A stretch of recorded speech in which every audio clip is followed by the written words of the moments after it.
Film number of times మళ్ళీ ఆ 4Kలో చేస్తూ రిజల్యూషన్ చేస్తారు కదా. ఇప్పుడు చూస్తున్నప్పుడు ఎవడే సుబ్రహ్మణ్యం అప్పుడు తీసినప్పుడు 10 years బ్యాక్ మైండ్ సెట్కి ఇప్పటి మీ మైండ్ సెట్కి చాలా చాలా తేడా, మెచ్యూరిటీ అంతా పెరిగి ఉంటుంది.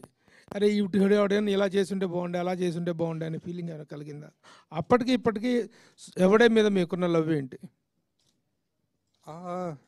అంటే అన్నిసార్లు కూడా చూడలేదండి. జస్ట్ కొన్ని చేంజెస్ లాస్ట్ టైం కొంచెం తొందరలో మిక్సింగ్, కొంచెం తొందరలో కొన్ని మిస్ అయ్యాయి, అవి ఫిక్స్ చేసాము.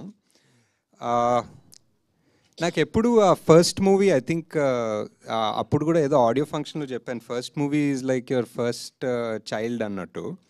సో ఎక్కువ ఆలోచించాము. It just one irrational love something like that ఉంటుంది ఆ సినిమాకి. అండ్ ఆల్సో ఆ నైవిటీ అంటారో ఇమ్మెచ్యూరిటీ అంటారో, ఆ ఇమ్మెచ్యూరిటీలో కొన్ని వర్కౌట్ అవుతాయి.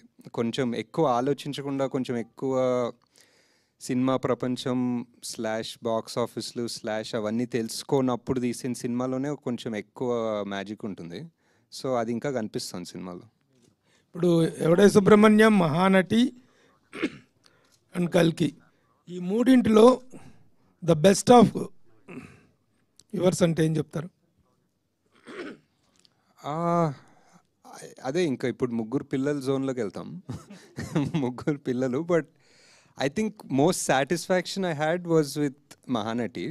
అంటే నాకు టైం సరిగ్గా కలిసి వచ్చి ఒక ఎక్స్ట్రా 1 month ఫైన్ ట్యూన్ చేసుకునేంత టైం దొరికి సాటిస్ఫైడ్ ఉండే సినిమా. ఎవడే కల్కి రెండు కొంచెం హరిడ్ ఉండే.